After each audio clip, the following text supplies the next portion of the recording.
चश्मा हर बार नहीं लगता, मेरे को निकालना पड़ता, रखना पड़ता, क्योंकि सिर्फ रीडिंग के लिए है नहीं है।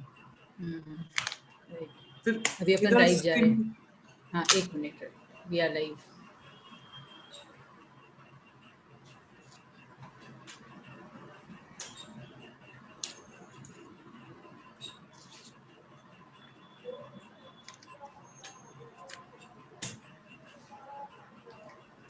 We are live on YouTube.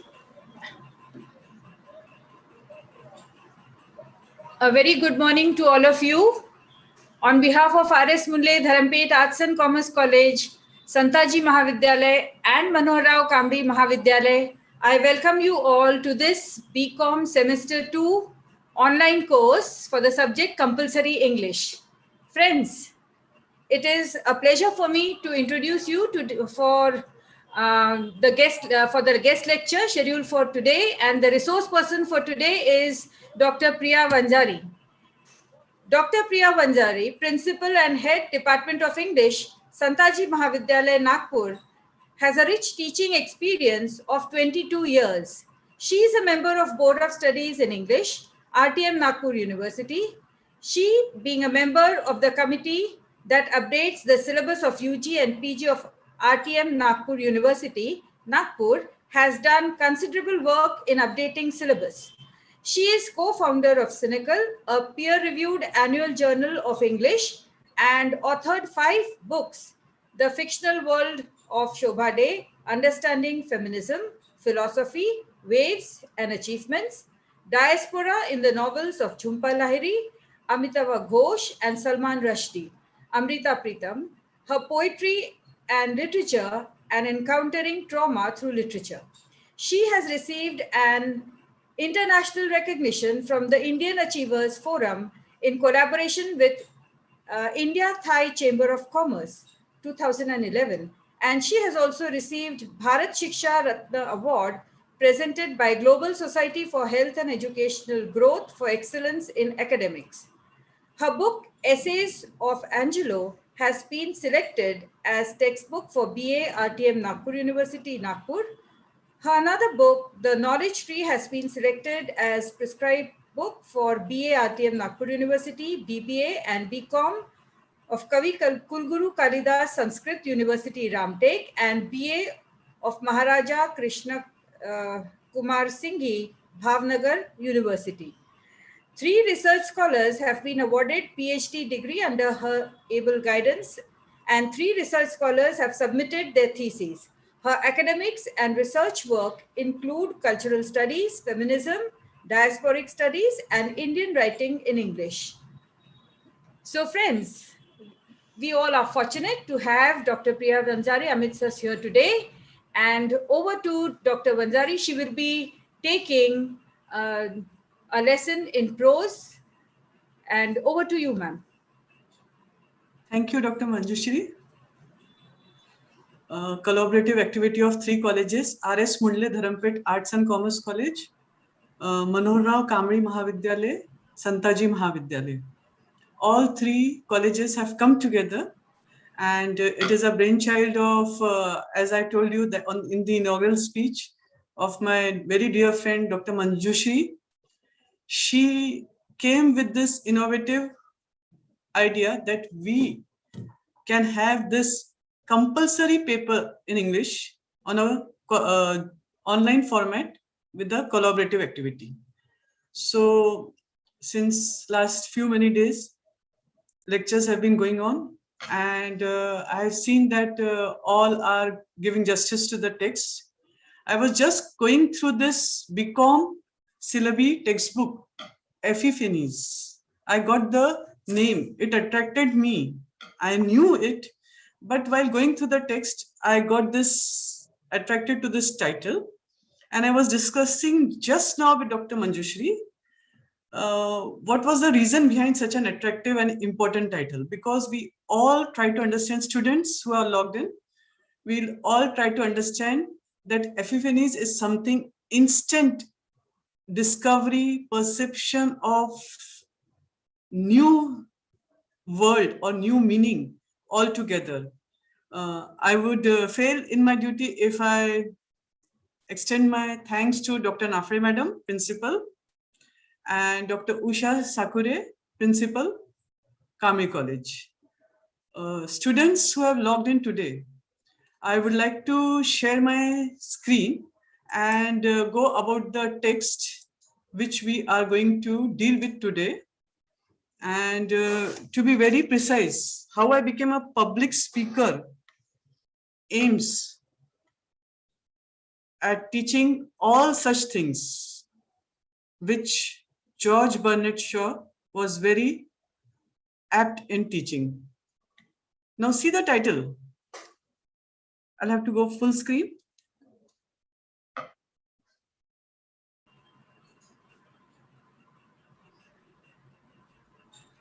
Yes.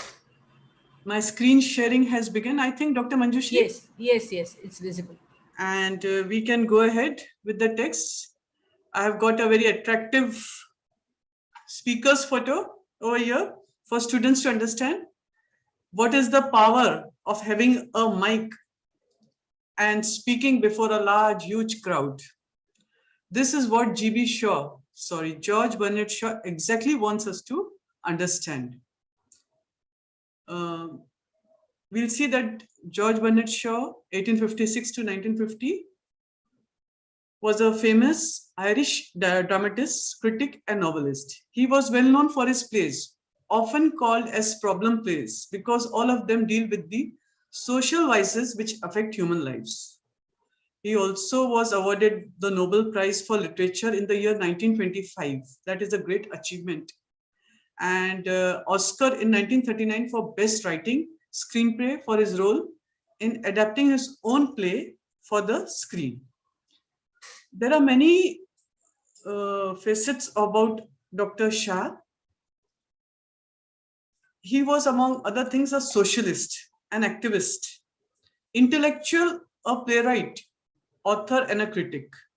This socialism streak in him, ये जो उनके इसमें एक सोशलिज्म का एक जो भावना थी, या उनको ऐसा जो लगता था कि मैं डाई हार्ट सोशलिस्ट हूँ और सोशलिज्म को ही प्रमोट करूंगा, वो हमको ये ऐसे में बहुत अच्छे तरीके से दिखाई देता है, महसूस होता है, क्योंकि बार बार he tries to prove that this is the best way. Socialism is all about a political and an economical view that everything has to be distributed evenly among the communities. So, being a socialist and promoting his work through his lectures or his oratorship was the main intention. Here he gives his experience in a view of satire, that what exactly he wanted to show or teach us. हमको किस तरीके से अपने मुकाम पे पहुंचने के लिए, या अपने कोई सोचा है हमने कि नहीं हमको आज 4 लोगों के सामने बोलना है, तो क्या होता है, जैसे कि वो मैंने पहले इस पे दिखाया, माइक हाथ में आते बराबर we get stage phobia. Many people have the stage phobia. आता जाता सब है, they can express themselves, वो क्वालिटी भी है उनमें, बट वो स्टेज फोबिया इतना ज्यादा हमको ना रिस्ट्रिक्ट कर देती है, how to go about it. So Shaw ने अपने को ये टेक्स्ट में ह्यूमरस अकाउंट दिया है कि उन्होंने अपने आप को किस तरीके से ट्रेन किया to become a good speaker. Knack होगा, इच्छा होगी, बट हम कभी कभी वो एक छोटी सी बात है ना जो नहीं पार कर पाते. How to overcome our own limitations, हमारी अपनी जो रिस्ट्रिक्शंस है हमारे माइंड में, बोलिए हमारे स्वभाव में, उसको ओवरकम करना. इसीलिए उन्होंने खुद ने बताया है प्रोज में कि मैं जब छोटा लड़का था मुझे खुद डर लगता था पब्लिक में बात करने का. बाद में इतना क्राउड जमा करने की ताकत रखना और धीरे धीरे उसमें कॉन्फिडेंस आना. George Bernard Shaw is one of the most eminent speakers that the world has produced. Before taking his public speaking career further, he knew nothing about public oration and meetings. तो वो वहां से शुरुआत करते कि उनको कुछ भी नहीं मालूम था ज्यादा. जब उन्होंने पहली बार बोलने की कोशिश की, he became a bit nervous and failed in that endeavor. शुरुआत की, endeavor किया एक नए पाथ पे, और किस तरीके से उनको फेलियर मिला. तो इसका क्या नतीजा हुआ? Let us see. What was he successful in getting over his fear, and was he successful in his endeavor? उनकी ये कोशिश में किस तरीके से उनको कामयाबी मिली, हम देखेंगे. स्टार्टिंग ऑफ द टेक्स्ट, अपने दोस्त के साथ टिपिकल मीटिंग में वो गए, और जब this is a sort of meeting जहां कोई भी नोटिंग्स होती है, पूरा समराइज वर्जन रहता है, पूरी डिटेल्स लिखे जाते हैं. और वहां उन्होंने बताया कि मैंने जब वो मीटिंग में अपनी एंट्री की तो I had never spoken public में. मैंने कभी भी बात किया नहीं था. I knew nothing about public meeting और the order. I had an air of imprudence. मेरे में एक गर्व, मेरे में एक कॉन्फिडेंस, एक बहुत ज्यादा, हाँ I can do it, I will do it. I had that air. मैं वो भावना से वो मीटिंग में गया. But was really an arrant coward. थोड़ा सा मैं arrogant था, थोड़ा सा मैं अपने आप को उन्होंने accept किया कि nervous भी था, and self conscious to the heartbreaking degree. self conscious हम सब में ना consciousness रहता है, either we are self conscious, over conscious या under conscious. तो सेल्फ कॉन्शियस यानी अपने आप का एक ये बना के रखना बलून कि I am like that. Arrant is utter, एकदम ही उस टाइप का, कावर्ड टाइप का, नर्वस सेल्फ कॉन्शियस था. Yet I couldn't hold my tongue. शुरुआत में ही एक मीटिंग में जाते बराबर अपनी आप को न रोक सके. And I started up and said something in the debate, and then feeling that I had made a fool of myself, as in fact I had, I was so ashamed that I vowed I would join the society. कुछ बोलने की कोशिश की, कुछ बोलते बराबर उनको खुद को लगा कि मैं गलत बोल गया. He realized, अपने आप उनको ये एहसास आया, और अपना फूल बनाते वक्त मुझे ऐसा लगा कि मैं अपने आप को बहुत ज्यादा अशेम फील कर रहा हूँ. बट वहीं पे मैंने एक वॉव किया, एक अपने आप से वादा किया कि मैं ये सोसाइटी ज्वाइन करूंगा, ये मीटिंग की सोसाइटी ज्वाइन करके एवरी वीक जाऊंगा. ऐसा नहीं कि मैंने वहां पे ब्ला ब्ला ब्ला ब्ला किया, कुछ गलत बोला और मुझे उससे थोड़ा सा एक स्टेप पीछे आना पड़ा. उल्टा उन्होंने एक स्टेप सामने जाने की कोशिश की. And I would join this society, ये मैंने ठहराया ताकि एवरी वीक में आऊं, एवरी डिबेट में बोलूं, and become a speaker or perish in the attempt. दोनों तैयारी थी मेरी. या तो मैं एक बहुत अच्छा स्पीकर बनना चाहता था, या तो मैं खत्म हो जाना चाहता था. पेरिश यानी मेरे स्पीकर की जो मेरी इच्छा थी वो एकदम से फुल स्टॉप लग जाती थी. मैंने दोनों की कोशिश की थी. रेजोल्यूशन बनाया और मैंने ये रेजोल्यूशन को फुलफिल किया. ये शो का अपना खुद का एक्सपीरियंस है. देखो स्टूडेंट्स, अगर हम कुछ चीज ठहरा लेते हैं, गोल बनाते हैं, तो कभी भी डिफर नहीं होना, कभी भी पीछे नहीं आना, उल्टा कोशिश, फेलियर से सीखना. जैसे इन्होंने हमको बताने की कोशिश की. फर्स्ट टाइम मैंने जो बोला तो मुझे ऐसा लगा कि मैं थोड़ा सा फूल बना हूं, मैं आगे बढ़ूंगा, हर वीक आऊंगा, और या तो मैं सक्सेसफुल बनूंगा या मैं पेरिश हो जाऊंगा. I suffered agonies that no one suspected. Agonies मेरे को अंदर आप में बहुत ज्यादा ऐसा अच्छा बुरा लगता था, बहुत ज्यादा मैं डेप्थ में जा रहा था. दर्द होता था कि इफ आई एम करेक्ट, मैं किसी को बताए बिना ये अपने आप में फाइट कर रहा था internal. During the speech of the debater, I resolved to follow. My heart used to beat as painfully as a recruit's going under fire for the first time. कभी भी डिबेट करने के पहले स्पीच जब होती थी और हमको डिबेट करने के लिए बोला जाता था, तो मेरा हार्ट का एक परिस्थिति ऐसी रहती थी कि बहुत जोर से ना फास्ट बीट करता था, और ऐसा लगता था कि मैं फर्स्ट टाइम डिबेट करने या माइक के सामने जा रहा हूँ. मैं नोट्स नहीं यूज कर सकता था. I could not use notes. When I looked at the paper in my hand, I could not collect myself enough to disappear a word. अगर मैं पॉइंट्स लिख के जाता हूँ डिबेट करने के लिए या लेक्चर देने के लिए या कुछ, तो मैं नोट्स नहीं लेके जा सकता। अगर मैं नोट्स लेता हूँ तो मैं है ना अपने आप को एक भी वर्ड या एक भी सेंटेंस बनाने के लिए डिसिफर करने के लिए नाकामयाब समझता हूँ। सो and of the 4 or 5 points that were my pretext for this ghastly practice, I invariably forgot the best. जो भी मुझे ऐसा रहता था कि मुझे ये बोलना है, इतनी लाइंस बोलनी है, 8-10 में इस तरीके से बोलूंगा, पॉइंट्स लिख के जाता था, तो मेरे को ये बेस्ट लाइंस मिस करने की आदत थी। यानी what had his habit been to write down some points, and when he started reading those points from his note, he used to feel कि he is forgetting the main part. ऐसा कुछ उनको ऐसा लगता था, महसूस होता था। तो बेस्ट वो he used to forget the best. The society must have hated me. अब ये सोसाइटी में उन्होंने अपनी जाने की शुरुआत कर दी। ये सोसाइटी में मिनट्स लिखे जाते थे। ये सोसाइटी में generally they used to assemble कि कोई डिबेट हो रहा है, कोई स्पीच दे रहा है, तो सब लोग सुनने आते थे, उनकी प्रोत्साहन करते थे, एनकरेज करते थे। और मैंने सोसाइटी में अपना रेगुलर अपने आप को फीचर बनाने के लिए, अपना कॉन्फिडेंस आने के लिए जाना शुरू किया।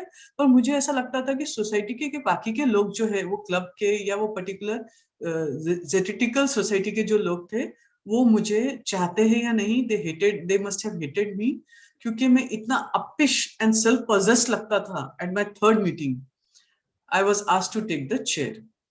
मैं थोड़ा सा सेल्फ पजेशन में कुछ तैयारी में हूँ, मैं अपने आप को अच्छे से प्रेजेंट करूंगा। तो तीसरी ही मीटिंग में मुझे चेयर ऑफर की गई। I was asked to take the chair.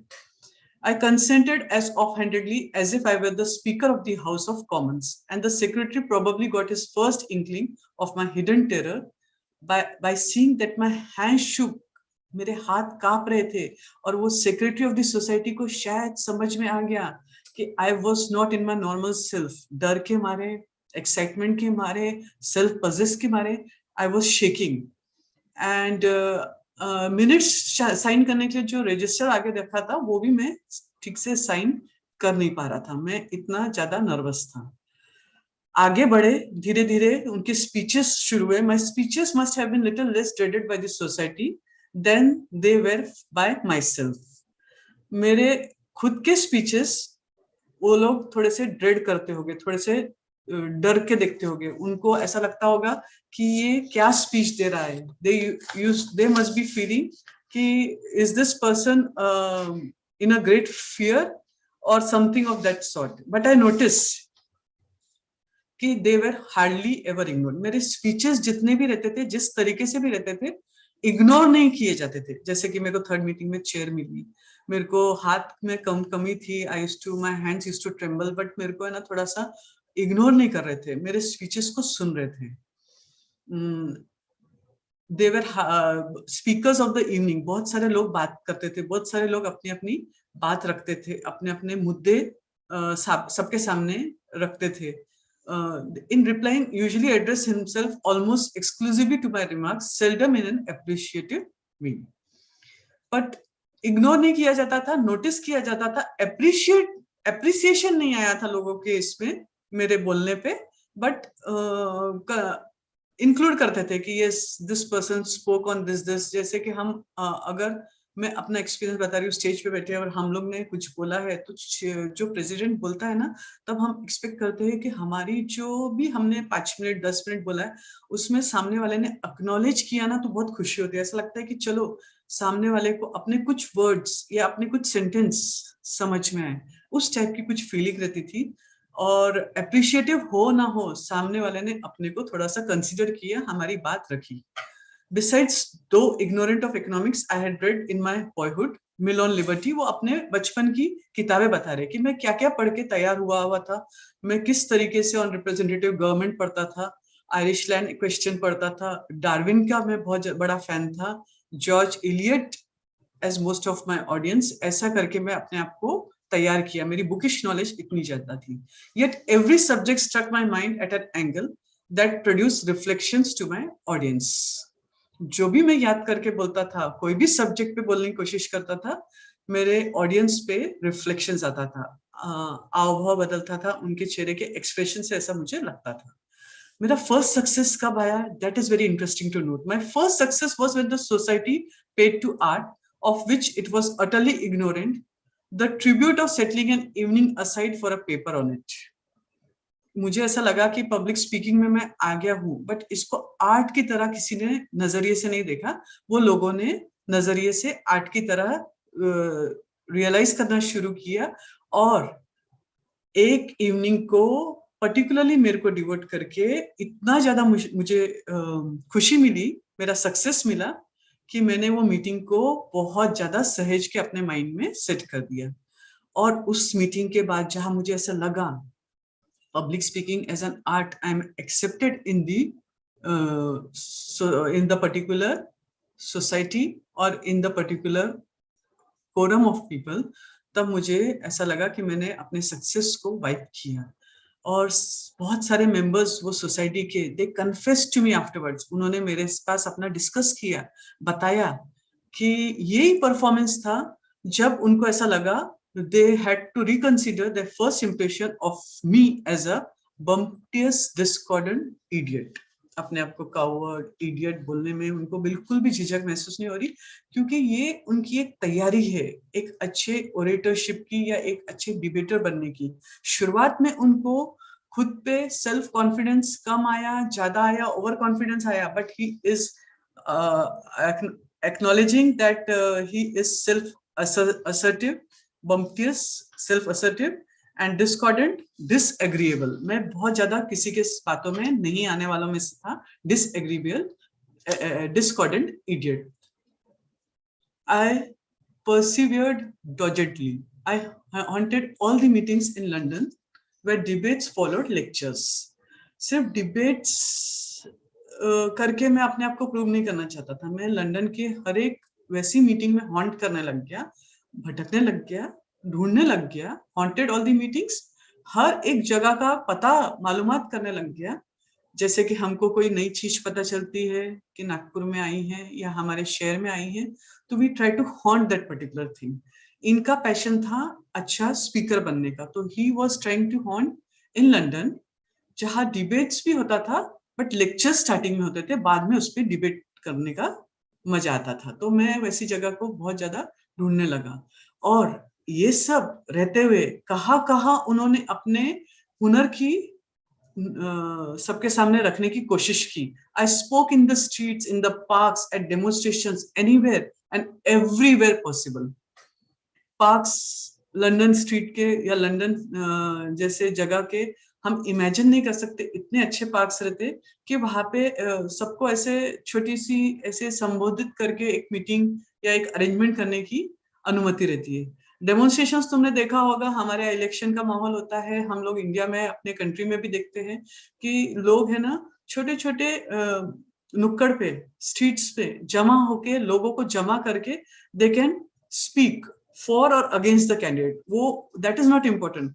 या कोई एक सोशल कॉज है कि हमको करना है, हमको किसी को जागृत करना है, तो एक छोटी सी जो गली नुक्कड़ की जो मीटिंग रहती ना, उस टाइप के स्ट्रीट्स पे बोलने की जिसकी हिम्मत रहती, I think that person is the most confident person. क्योंकि सिलेक्ट अगस्त गैदरिंग के सामने बोलना, जहां अपने मालूमात के सब लोग हैं, और ऐसे अनजान लोगों के बीच में जाके अपनी मत रखना, अपनी बातें रखना, रिक्वायर्स खूब डेयरिंग एंड बहुत ज्यादा कॉन्फिडेंस. और वहां पे मैं कोशिश करता था कि ऐसी जगह पे बोलूं. इन शॉर्ट वो बताते हैं कि मैं infested public meetings like an officer afflicted with cowardice who takes every opportunity. I was into public meetings full-fledged. मैं इतना ज्यादा हर पब्लिक मीटिंग का हिस्सा बनने लग गया, उसके अंदर जाने लगा कि मेरे को ऐसा लगने लगा कि एवरी अपॉर्चुनिटी मैं एनकैश कर रहा हूँ, एनकैश से ज्यादा यूटिलाइज कर रहा हूँ. मेरे को I was like all of a sudden I found that going under fire was to learn my own capability. मैं हर opportunity grab कर रहा था, जैसे कि उन्होंने स्टार्टिंग में ही बोला कि मैंने हर मीटिंग्स को हॉन्ट करके हर जगह बोलने की शुरुआत की थी. I had quietly literally evenings in University College at the meeting of the new Shakespeare Society and breezier ones at his Browning Society. अलग अलग सोसाइटी को ज्वाइन किया और अलग अलग जगह पे अपने पब्लिक स्पीकिंग के टैलेंट को सर्च किया या लोगों के सामने रखा। अब एक और अच्छी इंटरेस्टिंग डिबेटिंग सोसाइटी ज्वाइन किया मैंने, called the Bedford, founded by Stofford Brook, who had not then given up his pastorate at Bedford Chapel to devote himself to literature. ये 3-4 मीटिंग्स का नाम उन्होंने इसलिए दिया क्योंकि आज भी ये वहां पे बहुत ज्यादा इम्पोर्टेंस रखती है, और उधर मीटिंग्स में अगर उनकी शुरुआत में ही उन्होंने वहां पे अपने आप को बोलने की कोशिश किया तो that means he had that confidence. At all these meetings I took part in the debates, my excessive nervousness soon wore off. अब जाके इतने मीटिंग्स में इतना जगह पे प्रिजर्वेंस दिखा के हॉन्ट करके जब मैं अच्छे से सब जगह बोलने लगा तो मुझे ऐसा लगने लगा कि मेरा जो नर्वसनेस था बोलने का, डिबेट करने का, वो अब नहीं है. इट वोर ऑफ, वो खत्म हो गया. I soon became sufficiently known as a socialist orator to have no further need to speak out public debate. Socialism के वो प्रतीक थे. He used to always promote socialistic views.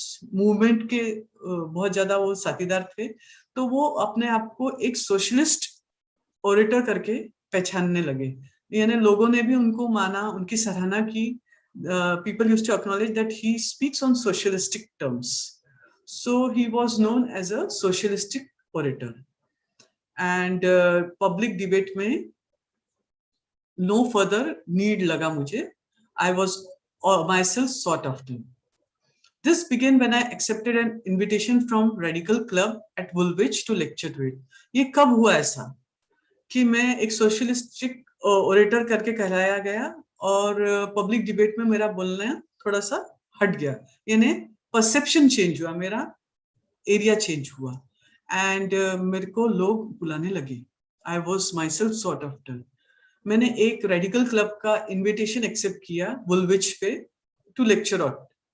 At first I thought of reading a written lecture, for it seemed hardly possible to speak for an hour without text when I had hitherto spoken for 10 minutes or so only in debates. अब वो धीरे धीरे अपना experience बता रहे. Debating कर रहे थे, डिबेट्स किए, अच्छी अच्छी जगह जाके किए, पर 10 मिनट से ज्यादा बातचीत नहीं की. जब पहली बार मुझे एक लेक्चर देने का अच्छे क्लब से इन्विटेशन आया और मुझे ऐसा लगा कि 10 मिनट बोलना ठीक है, यहाँ तो मुझे मिनिमम 1 आवर, 1 घंटा बोलना पड़ेगा, और 1 घंटा बोलने के लिए मटेरियल बहुत लगेगा, इसलिए मैंने नोट्स बनाए. मैंने कोशिश की कि मैं रिटन लेक्चर पढ़ने की कोशिश करना चाहता था. इससे पहले मैंने अपना, उन्होंने लिमिटेशन बताया कि 10 मिनट से ज्यादा नहीं बोला.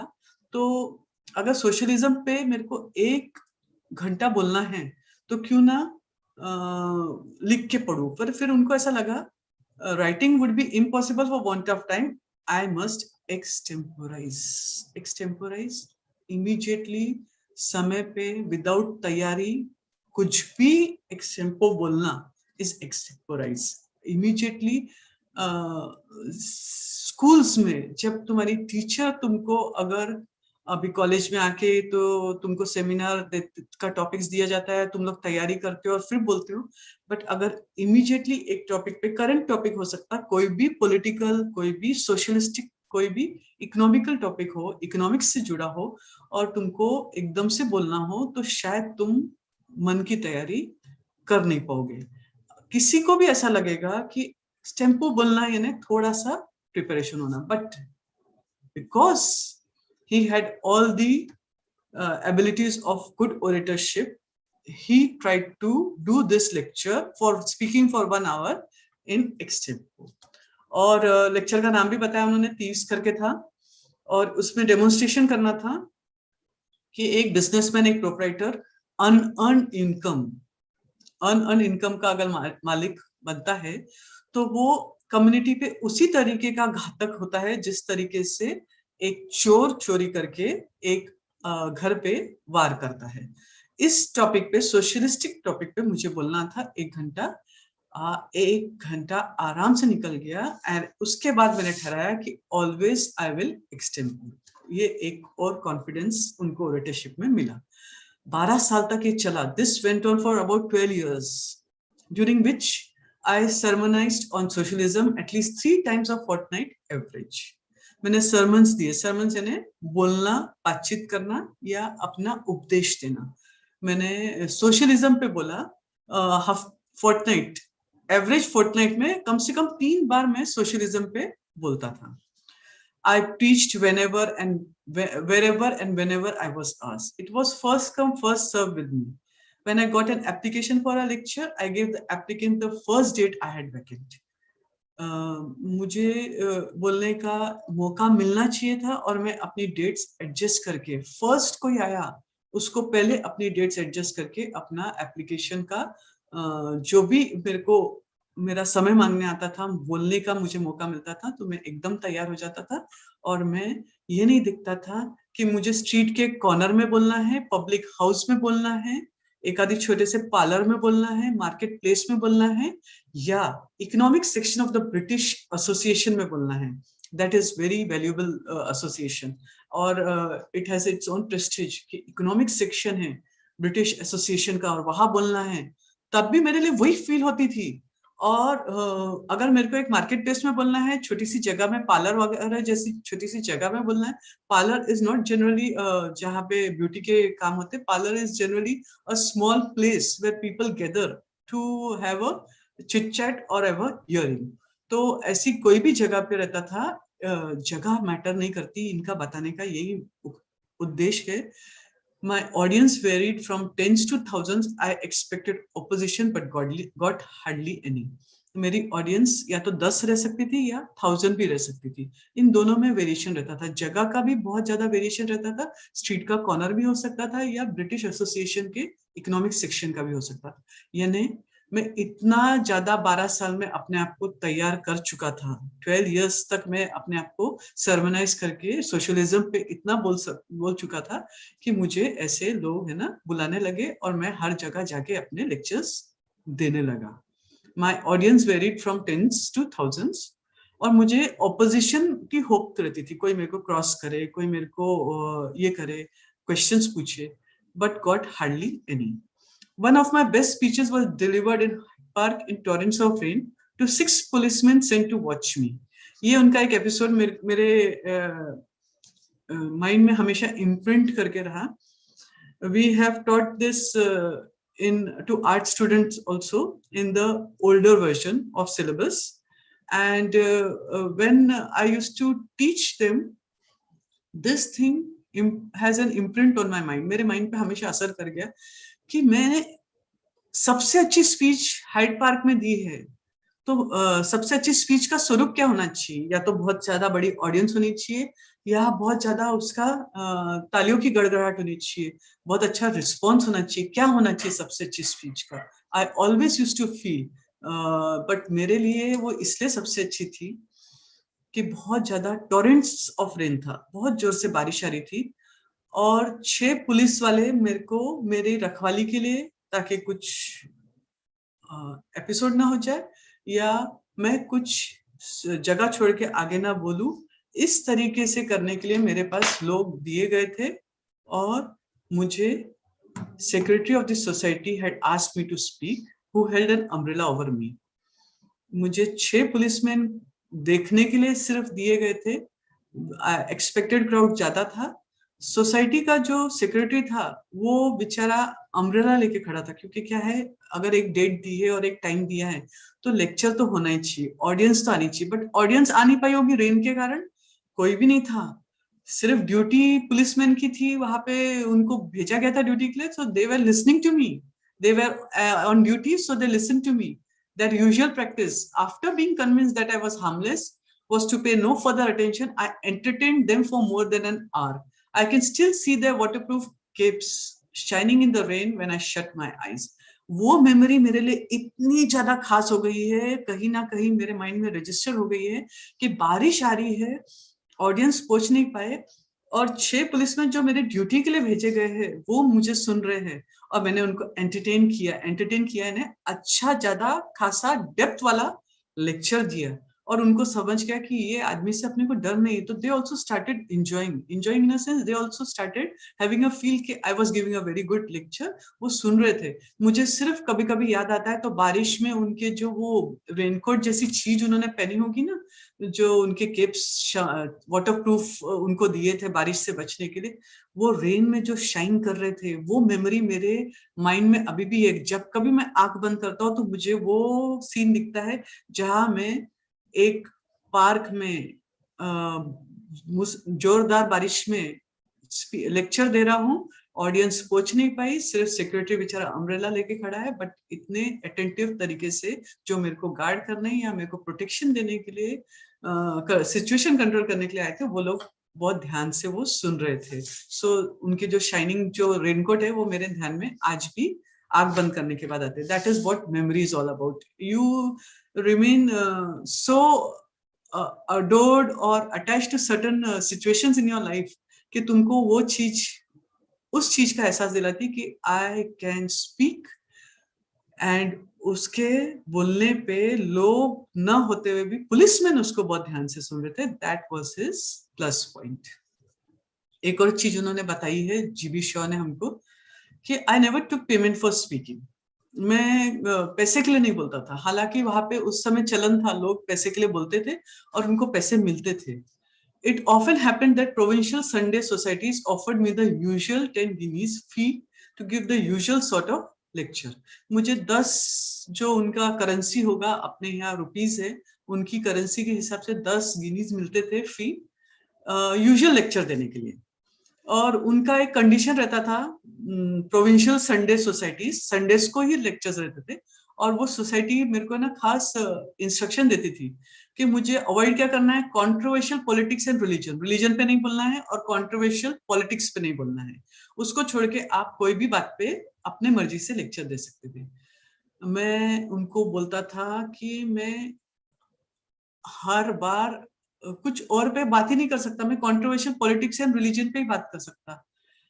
अब मुझे ऐसा बोलने के लिए उन्होंने जब इंस्ट्रक्शन दिए तो मेरी जो फी रहती थी ना, that was the price of my railway ticket third class. If the place was farther off, then I could afford to go at my own expense.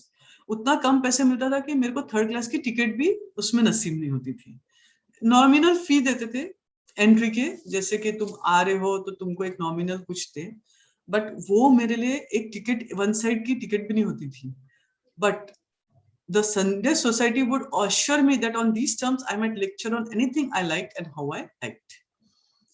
मैं उनको बोलता था कि तुम ये फीस भी मत दो, मुझे है ना अपना खर्चा करके आने और जाने में कोई एतराज नहीं, मुझे सिर्फ लेक्चर देने आना है, पर मुझे रिस्ट्रिक्शंस में मत बांधो। तब वो लोग है ना मुझे हर टॉपिक पे बोलने की अनुमति देते थे। बिकॉज व्हाट हैपेंस, अगर किसी ने पॉलिटिक्स का डिस्कशन किया, अभी हम देखते हैं आमतौर पे पॉलिटिक्स जहाँ डिस्कशन में आया, वहां दो अच्छे फ्रेंड्स भी फोर्स बन जाते हैं। तो ऐसा कोई सिचुएशन आउट ऑफ टर्न ना हो जाए जहाँ 6 पुलिसमैन देने पड़े, वहां ज्यादा पूरी फौज देनी पड़े, ऐसी ना आए करके लोग है ना बहुत परहेज रखते हैं कि तुम ये 2 टॉपिक छोड़ के बोलो। पर मैं उनको बोलता था मुझे नॉमिनल ये फीस भी मत दो, मैं अपना खर्चा खुद उठा लूंगा, कि मैं I might lecture on anything I liked and how I liked, क्योंकि मुझे लेक्चर देते वक्त ये रिस्ट्रिक्शन नहीं होना। Occasionally to avoid embarrassing other lecturers who lived by lecturing, बहुत लोग ऐसे रहते थे जो जिनकी रोजी रोटी, जिनका डेली अर्निंग लेक्चर्स से होता था, और वो मेरे ऐसे स्टेप से शायद वो लोग उनकी अर्निंग पे डिस्टर्ब हो सकता था, क्योंकि they used to live by lecturing. The account was settled by a debit and credit entry. दिखना नहीं चाहिए करके एक डेबिट और क्रेडिट एंट्री करके वो सोसाइटी रखती थी, और सबको ऐसा लगता था कि मैं सच में लेक्चर के अपने पैसे ले रहा हूँ। पर मैं क्या करता था, वही वो सोसाइटी को बैक एज डोनेशन दे देता था। तो ये credited with the usual fee and expenses होता था, and I give it back as a donation to the society. इस तरीके से मेरा एक अच्छा अंडरस्टैंडिंग बन गया था कि मैं पैसे ले भी रहा हूँ लोगों की नजर में, बट एक्चुअली मैं डोनेशन में सोसाइटी को वापस दे देता था, तो मेरे को फीस नहीं मिल रही थी। मेरे को फीस नहीं होना था क्योंकि मेरे को रिस्ट्रिक्शन नहीं होना था कि you should speak on such topics, you shouldn't speak on controversial topic. मेरे को वो रिस्ट्रिक्शन नहीं होना था। मैं एक अच्छा ऑरेटर था, मेरे को सब टॉपिक्स पे बोलने का बहुत शौक था। कंट्रोवर्शियल पॉलिटिक्स एंड रिलीजन मेरा खास शौक था। तो मैं अगर पैसे का अदल बदल ना करता हूँ तो मेरे को शायद ये रिस्ट्रिक्शन ना हो, बट दूसरों की नजर में नहीं आए करके हम लोग डेबिट और क्रेडिट करते थे, और वो सोसाइटी मेरे को एक्सपेंसेस देते थे और मैं उनको डोनेशन करके वापस कर देता। इसीलिए मेरे को परफेक्ट फ्रीडम ऑफ स्पीच मिली and was armed against the accusation of being a professional agitator. Agitator बोला जाता था प्रोफेशनल लोगों को जो पैसे लेके लेक्चर्स देता था। एजिटेटर इन्हें एजिटेशन करने पे, लोगों को उकसाने में या लोगों को भड़काने में जो सहयोग देते, they are known as agitator. But मेरे को यहाँ पे एक्विजिशन नहीं चाहिए था। For instance, at the election of 1892, I was making a speech in the town hall of Dover when a man rose and shouted to the audience not to let itself be talked to by a hired professional agitator from London. एक बार ऐसा कुछ मेरे साथ experience हुआ कि मुझे पता चला कि प्रोफेशनल एजिटेटर भी रहते हैं जो पैसे लेके लोगों को सिर्फ उकसाने का काम करते हैं। और ऐसा ही एक व्यक्ति मेरे लेक्चर में खड़ा हो गया और बोलने लग गया कि तुम लोग कन्विंस मत हो, ये जो आदमी है ना, ये पैसे लेके ना यहाँ पे एजिटेशन के लिए अपने को बोल रहा है, अपने को कन्विंस कर रहा है। तो अपन लोग इस आदमी से जो भी ये बोल रहे हैं जेबी श्योर, इनसे अपन कन्विंस नहीं होंगे।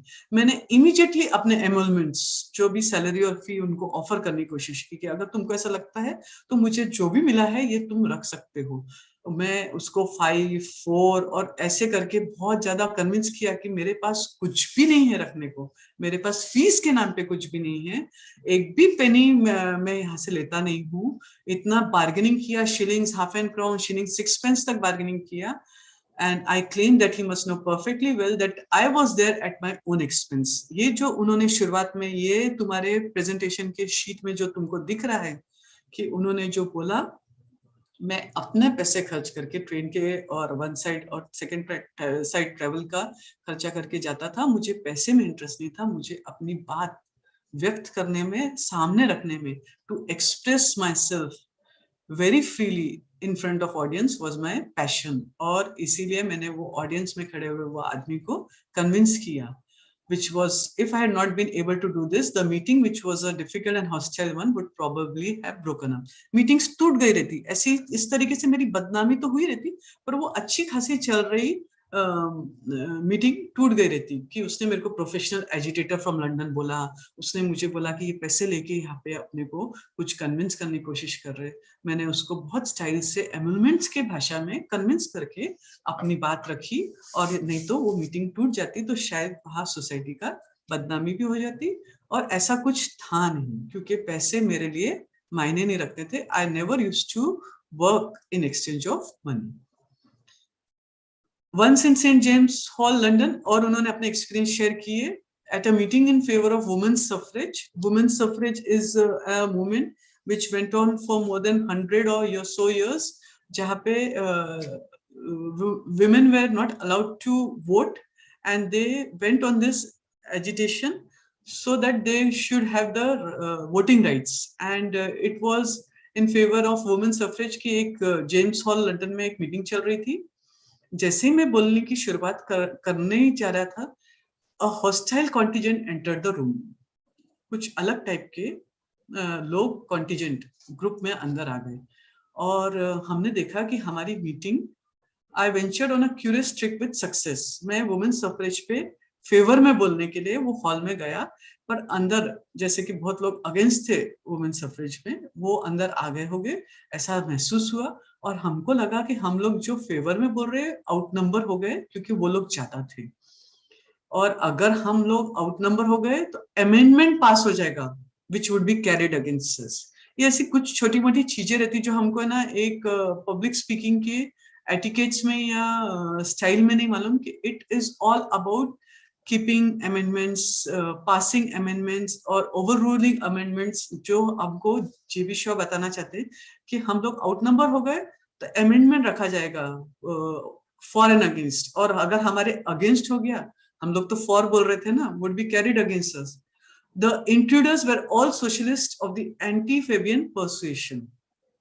वो लोग सब एक फेबियन सोसाइटी से बिलोंग करते थे, और हम लोग सब फेबियन सोसाइटी को बिलोंग करते थे, एंड वो लोग एंटी फेबियन पर्सुएशन में बिलोंग करते थे। तो वो इंट्रूडर्स थे, जबरदस्ती घुसे हुए लोग थे, जबरदस्ती आए हुए कॉन्टिजेंट था।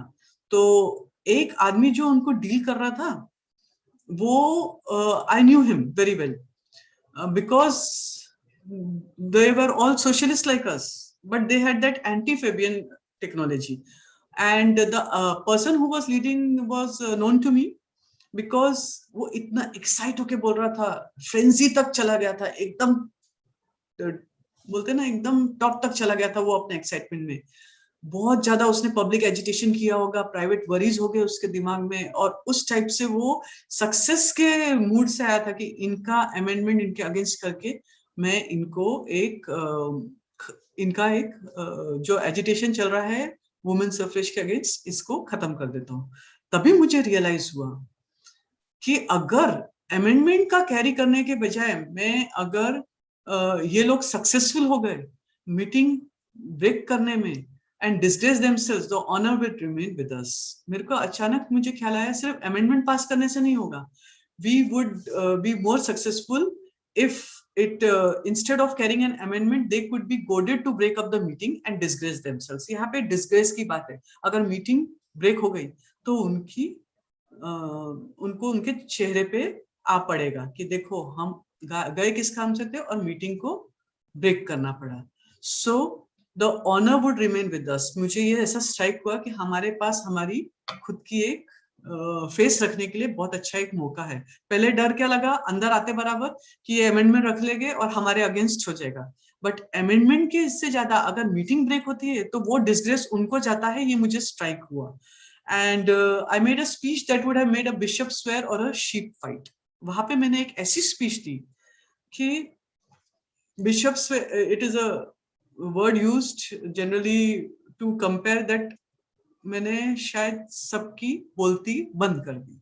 इसके सिंपल टर्म्स में यही है कि मैंने बहुत अच्छे तरीके से बोला कि सामने वालों की बोलती बंद हो गई. The leader stung beyond endurance dashed madly to the platform to answer me. Leader जो था ना उनका, जिसके बारे में मुझे मालूम था, वो उसको थोड़ा सा एंड्योरेंस लगा, उसको थोड़ा सा ऐसा लगा कि ये तो अपने को अपने ही कॉइन में पे बैक कर रहा है. So he rush towards the platform to answer me. जैसे ही वो दौड़ा मेरे तरफ कि मुझे वो आंसर करेगा, शायद माइक का भरोसा लेके या वापस अपना स्पीच देके, उसके जो जितने भी फॉलोअर्स उसके साथ आए थे उनको ऐसा लगा कि he is taking the charge, ये झगड़ा करने आया है. वो भी सब है ना फास्ट प्लेटफॉर्म के पास आ गए. Platform is the place where a speaker is only allowed to mount and speak, because उसको एक हाइट दी जाती है और सब लोगों को रिस्पेक्टफुली ऑडियंस जैसे बैठना पड़ता.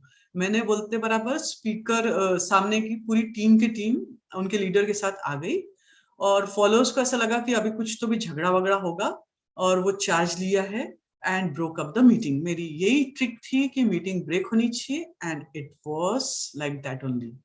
Broke up the meeting. Then it was reconstituted it with the leader as chairman. अब मीटिंग ब्रेक होते बराबर उनका भारी समझ के उनके लीडर को चेयरमैन बना के एक और मीटिंग को फिर से शुरुआत की, रिकॉन्स्टिट्यूट की. I then demanded a hearing which was duly granted me as a matter of fair play. अब इस चक्कर में मेरा अब तक का पूरा स्टाइल बराबर अप टू द मार्क चल रहा था.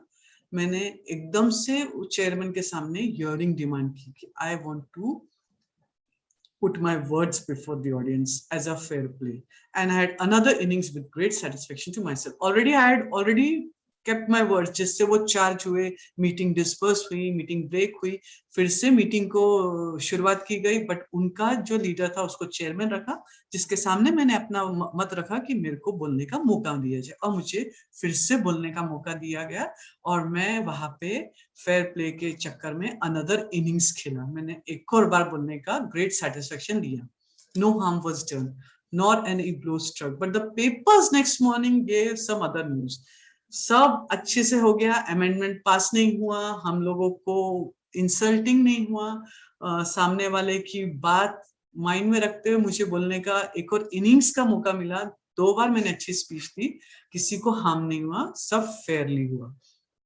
पर पेपर्स ने अच्छे से रिपोर्ट नहीं किया.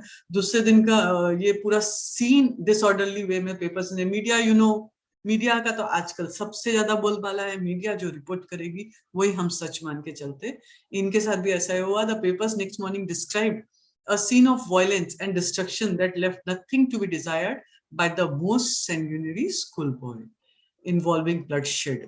ऐसा टाइप का वायलेंस हुआ, इतनी मारपीट हुई, इतना खून खराबा हुआ, ऐसा टाइप का पेपर्स ने रिपोर्ट किया, जबकि it was all fair, it was all with persuasion, with his able oratorship he could convince his opponents that we want a fair deal, हमको अच्छे तरीके से यहाँ बोलने का मौका दिया जाए। My public speaking brought me a very necessary qualification for political work, the committee habit. मेरे पब्लिक स्पीकिंग के कारण मुझे एक अच्छी क्वालिफिकेशन मिली पॉलिटिकल वर्क के लिए। Socialism involves politics because it is a thin line between economics and politics. और मेरे पॉलिटिकल वर्क के लिए मेरा पब्लिक स्पीकिंग ओरेटरशिप बहुत ज्यादा काम में आया। हम देखते हैं हमारे पॉलिटिकल लीडर्स जो एक्सप्रेस कर सकते हैं, they are very impressive, not because of the good looks, but अगर वो अपनी बात हमारे तक रख सके, लीडर्स ही क्यों, हमारे कॉलेज में हमारे कोई टीचर्स या कोई हमारे प्रिंसिपल, वाइस प्रिंसिपल, हमारे सोसाइटी के लोग अगर हमको अच्छे से उपदेश दे सके, अपनी बात हमको कन्विंस करवा सके, अपने सामने रख सके, तो we are totally into it. उसी तरीके से मेरी पब्लिक स्पीकिंग, मेरी ओरेटरशिप मेरे लिए एक क्वालिफिकेशन लाई, जो कि पॉलिटिकल वर्क के लिए committee habit. What is this committee habit? Whatever society I joined, I was immediately placed on the executive committee. At first, I did what authors usually do in their bohemian anarchism and individualism. मैं कोई भी society join करता था, मेरे को executive committee में रख देते थे, यानी मेरी इतनी ज्यादा सराहना की गई, मेरा इतना ज्यादा बोलबाला हुआ। मैं पहले वैसे ही करता था जैसे जनरली ऑथर्स करते थे, इंडिविजुअलिटी अपनी प्रूव करने के लिए, अनार्किज्म प्रूव करने के लिए, but when they are defeated on any issue, they resign. I did this when the Land Restoration League refused to add socialism to its program on my suggestion. मैं society join करते बराबर मेरे को एक executive committee में ले जाती थी, और मैंने देखा कि मेरे जैसे बहुत सारे जो लेखक है, ऑथर्स है, वो भी अपना इंडिविजुअलिटी, अपना खुद का अस्तित्व कायम करने के लिए, अनार्किज्म कायम करने के लिए ऐसा ही कुछ करते थे कि अगर उनको किसी ने डिफीट किया, उनकी किसी ने बात रखी नहीं, तो वो रिजाइन करते थे। मैंने ये देख लिया कि ये एक अच्छा हथियार है मेरे हाथ में, it is a good thing which I can also use, and I did that. Land Restoration League refuse to aid, एक ऐसी सोसाइटी का मैं मेंबर बना था, लैंड रिस्टोरेशन लीग, जिन्होंने सोशलिज्म को अपने प्रोग्राम में ऐड करना गनीमत नहीं समझा या ठीक नहीं समझा, और मैंने उनको छोड़ दिया, रिजाइन कर दिया, क्योंकि I was a thorough socialist. और मेरे को वहां पे उन्होंने जब बोला कि we won't add socialism to our programme, तो मैंने वहां पे हम मेरे पियर्स की जैसे ऑथर्स जो करते थे अपने अनार्की अचीव करने के लिए, इंडिविजुअलिटी अचीव करने के लिए, वैसे ही किया। मैंने वहां से छोड़ दिया, रिजाइन कर दिया। I never did it again. एक बार किया और मैंने फिर नहीं किया। मैंने सिर्फ ये रूल समझ लिया, नेवर रिजाइन। जैसे कि मैंने पब्लिक स्पीकिंग से रिजाइन नहीं किया, अपने शॉर्टकमिंग्स को ओवरकम करके आगे बढ़ा। मैं हमेशा आगे बढ़ने के लिए फेलियर का सामना किया, पर फेलियर से न डरते हुए मैं आगे बढ़ा। उसी तरीके से एक ही एक्सपीरियंस लेने के बाद मैंने रिजॉल्व किया और रूल समझ लिया कि रिजाइन नहीं करना। I learn also that committees of agitators are always unanimous in the conviction that something must be done, but very vague as to what. मैंने समझ लिया कि जो कमिटीज बनती है, इनका एक लिखित रूल है, कन्विक्शन है कि कुछ तो हमको करना है, कुछ तो हम करने के लिए ये कमिटी बनाए हैं, ये सोसाइटी बनाए हैं, बट उनको खुद को मालूम नहीं, वेग है, उनको खुद को मालूमात नहीं रहती कि क्या करना है। हम कितने क्लब्स देखते हैं, रोटरैक्ट क्लब, लायंस क्लब, हमारे सामने जो क्लब्स है, वो लोग भी इतने अच्छे उद्देश्य से आते हैं कि कुछ कर गुजरेंगे, सोसाइटी के लिए करेंगे, गिव बैक टू सोसाइटी करेंगे, बट सीरियसली अंडरलाइन उनके वेग है बहुत सारे स्टेटमेंट्स। दे डू, ऐसा नहीं कि नहीं करते, they seriously do, but definition के कुछ मायने नहीं आते कि what to do. They talk and come to no conclusion. जैसे इन्होंने यहाँ पे बोला, ये कमिटीज किस चीज से बनी है? बोलना और कंक्लूजन पे नहीं आना. The member who has something definite to propose and he keeps it up his sleeve until the rest are completely bothered is the master of the situation, even when nobody quite agrees with him. और अगर कोई एक ऐसा वो committee के साथ जुड़ा हुआ व्यक्ति है, पर्सन है, जो अपनी बात हमेशा रखने में कामयाब हो जाता है, बाकी लोग बॉदर्ड नहीं है, एक आदमी एक उसमें का बहुत ज्यादा एंथ्यू वाला है और वो अपनी सिचुएशन को सबके सामने रख सकता है, nobody agrees to him, it is that or nothing and something must be done. This is how a man in a minority of one becomes a leader. I was often in a minority of one. तो इस तरीके से जो minority में रहता है, minority में यानी एक कमिटी में अलग थलग रहता है, बाकी लोग उससे सहमति नहीं रहते, उसके साथ हाँ में हाँ नहीं मिलाते, बट उसकी बात रखने का एक स्टाइल रहता है, ऑरा रहता है, जिसके कारण वो माइनॉरिटी वाला होने के बावजूद उसको ये लोग सब एक्सेप्ट कर लेते अपने फोल्ड में, एज अ लीडर बोलना, एज अ सोसाइटी मेंबर बोलना या इंपॉर्टेंट पोजीशन बोलना. तो मेरे साथ भी ऐसा ही होता था, ऐसे जेबी शॉ बोलते हैं, this is how a man in a minority of one becomes a leader. It's his own experience how he became and step by step how he used to take the charge of all such societies. How lack of training, community training and platform technique disable even the most gifted thinkers was illustrated by the case of H.G. Wells, with whom I had a famous debate when he tried to capture the Fabian Society at One Blue. H.G. Wells उनके एक contemporary थे और उन्होंने भी एक बार Fabian society को capture करने का कोशिश की. मैं वहां पे स्पीकर था और कमिटी का आदमी था. मेरे पास एडवांटेज था और मेरे पास 10 साल का एक्सपीरियंस था. और H.G. वेल्स जब वहां पे बोलने आए फेबियन सोसाइटी के कैप्चर करने के लिए, रियल्स संभालने के लिए, पूरा भगदड़ उसकी डोर संभालने के लिए, तब मेरे पास 10 साल का एक्सपीरियंस ऑलरेडी था और मैं एक कमिटी का आदमी था उधर. To say that I annihilated him is nothing. He saved me the trouble of annihilating himself. उनको जला के खत्म नहीं किया मैंने, वो अपने आप बर्न हुए, एनहिलेट हुए और he saved me the trouble. मेरे को ये करने की कुछ कोशिश नहीं करनी पड़ी. वो बहुत एक्साइटमेंट हो गई, बहुत ज्यादा वो कोशिश की है फेबियन सोसाइटी को कैप्चर करना और ऐसा स्पीच देना, इस तरीके से बोलना, इतना ज्यादा उन्होंने किया कि मेरे को कुछ करना ही नहीं पड़ा. He could only misbehave himself. Fortunately for him, he did this so outrageously that the society very sensibly saw through the situation and as actively as possible उनके लिए सोसाइटी ने ही पूरा इंतजाम कर दिया और उनको none the worse of him as a socialist pioneer and none of the better for me for my superiority as a platform artist. कुछ एक एग्जाम्पल उनके कंटेम्प्रेरी H.G. वेल्स के साथ फेबियन सोसाइटी के टाइम हुआ और मेरे पास 10 साल का एक्सपीरियंस था और मुझे ऐसे कुछ करना ही नहीं पड़ा. वो अपने आप अपने स्पीच में कुछ इस तरीके से वर्ड्स यूज किए कि सोसाइटी कुड सी कि ये जो पर्सन बोल रहा है ये आउटरेजियसली कर रहा है, बहुत ज्यादा मुंह पे कर रहा है. एंड उन्होंने ही सेंसिबली ये सिचुएशन को, उनके आर्ग्यूमेंट्स को डिसमिस कर दिया टैक्टफुली एंड उनका कुछ बुरा नहीं हुआ. सोशलिस्ट पायनियर नहीं बन सके और मेरी superiority as a platform artist बना रहा, कायम रहा. I must not leave incipient orators. Incipient orators, those who try to become effective orators. ऐसे कुछ orators जो अपने बात का प्रभाव रखने की कोशिश करते हैं, उनको मैं छोड़ना नहीं चाहता मेरे स्पीकर के जर्नी में.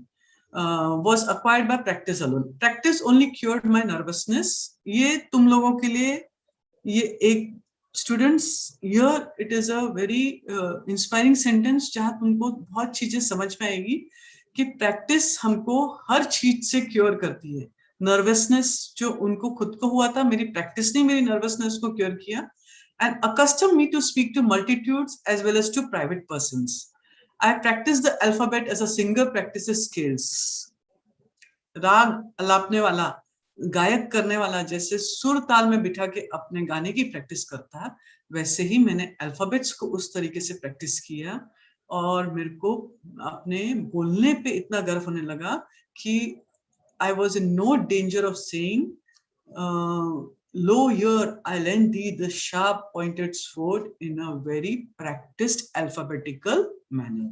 So I did away with my nervousness with practice only.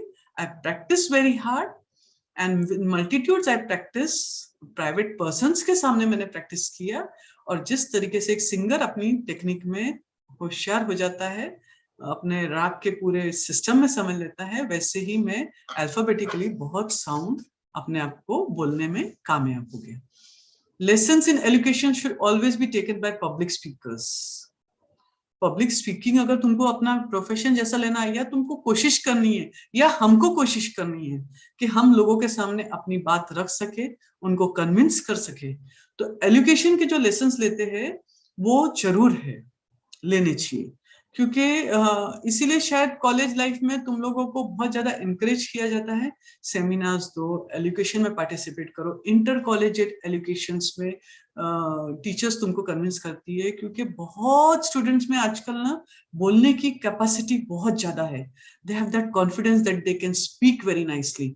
But क्या होता है, कुछ एक लिमिटेशन रहती है, एक कुछ अपना एक इंटरप्शंस रहते हैं लाइफ के, कॉन्फिडेंस लेवल रहता है, या हमारी जो झिझक रहती है खुद की, वो हमको एनकरेज करने के लिए बहुत ज्यादा इसमें नहीं रहती. तो हमको एजुकेशन के लेसन्स लेने हैं, पब्लिक स्पीकर बनना है. तो when a phonetically competent teacher is available, of course phonetically competent teacher रही तो हमारे वर्ड्स भी हमको अच्छे से समझेंगे.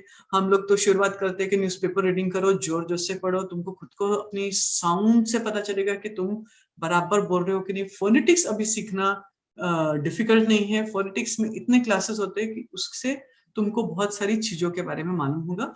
But art must conceal artificiality, and the old actor who professes to teach acting and knows nothing of phonetic speech training is to be avoided like the plague.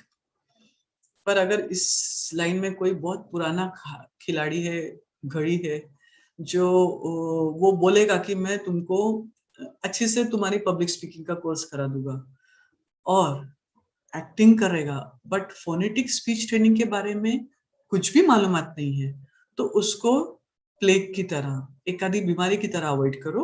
वो confident होगा बट उसको touch में नहीं है, आजकल की public speaking के बारे में ज्यादा मालूमात नहीं है. सीखो पर प्रॉपर एंगल से सीखो. अगर फोनेटिक वाइज वो स्ट्रांग नहीं है तो उसको अवॉइड करो. At last, I could not deal with all the invitations I received, and the repetition of the same figures and arguments became tiresome. बहुत ज्यादा टायरसम हो गया. मैं ना हर बार हर इनविटेशन को एक्सेप्ट करने में अपने आप को पॉसिबल नहीं समझ रहा था. तो मैंने क्या किया, रेपिटेटिव हो गया था, वही सेम फिगर, सेम आर्ग्यूमेंट्स. उससे मेरे को थोड़ा सा टायरसम लगने लगा, थकावट होने लग गई. I was in the danger of becoming a windbag with only one speech. Thenceforth, I orated on special occasions only. मेरे को कामयाबी मिल गई थी, बहुत ज्यादा सक्सेस मिल गया था. तो इसका मतलब मैं अपने आप को बहुत ज्यादा एग्जॉस्ट नहीं कर सकता था, फ्लेम अपनी बुझा नहीं सकता था. तो मैंने सिलेक्टेड जगह पे ही स्पीच या लेक्चर देने का एक्सेप्ट करने लगा. That's for I orated on special occasions only. और एट फेबियन पब्लिक मीटिंग्स, वो मेरे बहुत दिल के करीब था, फेबियन सोसाइटी का, तो मैं वहां पे जरूर जाता था.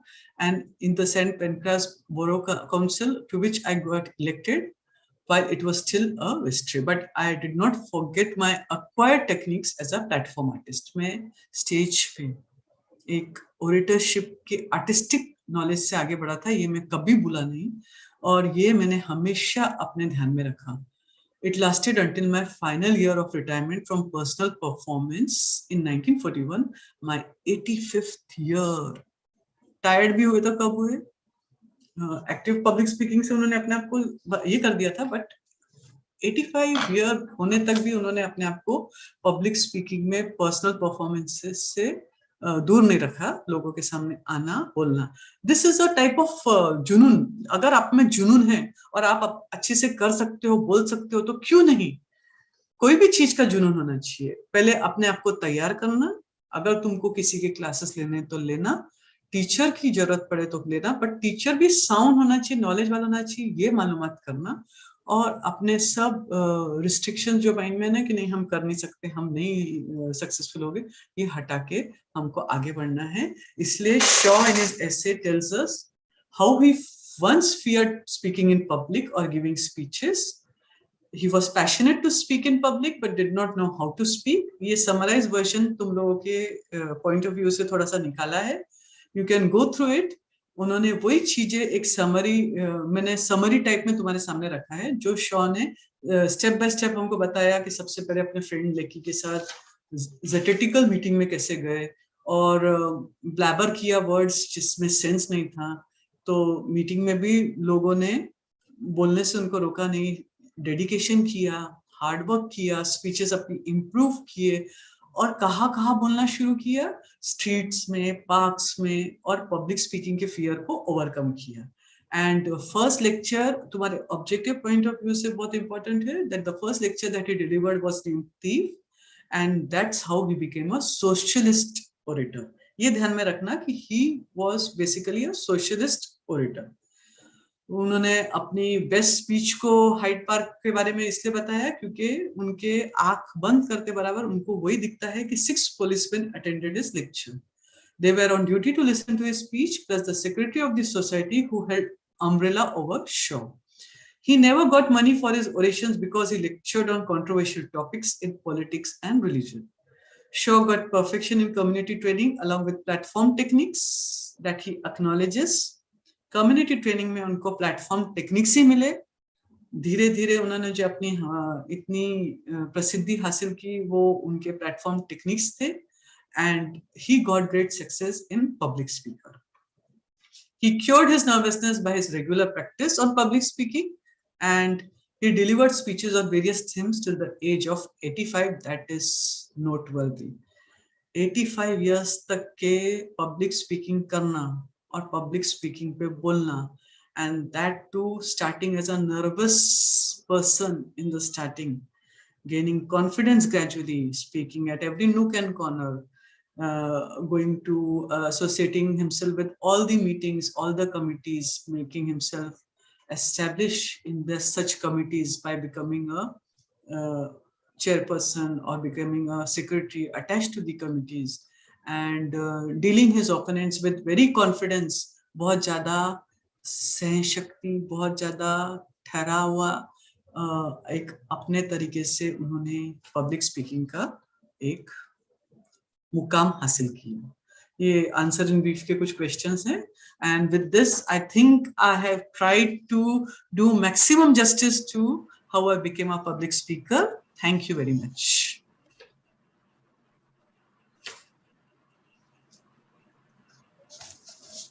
Thank you, Priya. Please stop sharing. Yes. Thank you very much. And dear students, you will all agree that it was really a fantastic lecture. Now, you know, when we listen to such lectures, and especially if a person like George Bernard Shaw also became, you come to know that even big people, even big orators are really shy at the beginning, and how they overcome their shyness, how they overcome all the, what you say, problems they might have encountered when they began speaking or giving a lecture, or in the initial days of their oratory, isn't it? The lesson had so many references from the Irish Society, English Society. Dr. Priya Vanjari made it so easy for you. You know, she explained it in a very lucid and very simple manner, so that, you know, if you would have read the lesson, you would not have understood so many things, you know, because the language was a little difficult. It was complex. There were so many references, but she made it so easy for you. And yes, the lesson itself was very inspiring, because, you know, it tells you that you should never give up. You all are required to express yourself every day. Not necessarily that you just might want to become an orator, but even in interviews, even when you are pursuing any jobs, you have to express yourself. Even if you have knowledge, but if you don't have the power of expression, then you will be at a loss. So how you should overcome so many, what you say, your own problems which you have. Maybe you have vocabulary problem, you don't have knowledge about a particular subject, but see, if you have the will, if there is a will, there is a way. So if you decide that you have to come up with something, you want to learn something, you want to express something, then this was an example. See how George Bernard Shaw became a professional orator. Initially, he was a nervous person, but then he became a professional orator. There were people who created problems for him, but this is what usually happens, that even in our classes, you feel that whenever you want to give any answer, you look at other students, you feel nervous, but yes, don't give up. Practice every day. Once you get into the habit of speaking in front of people, you overcome this shyness and you are fluent in whatever you want to express. So from the bottom of my heart, I would like to thank Dr. Priya for making the lesson so interesting. You know, it was a difficult lesson, but you made it so interesting, ma'am. And students, you should listen to this lecture again and again, so that, you know, whatever difficult areas you might encounter, if you listen to the lecture again and again on YouTube, you will find it easy ultimately. Okay. And the wonderful thing is, she summarized the lecture the lesson for you, so that, you know, whatever is important, you will get it from that summary. Even if you prepare the summary, you will be able to write any answer on your own. So thank you, ma'am. That was a very interesting lecture. And dear students, that is all for today. And tomorrow, be there at 11 a.m. sharp for another interesting lecture. So till then, goodbye and happy learning. Thank you.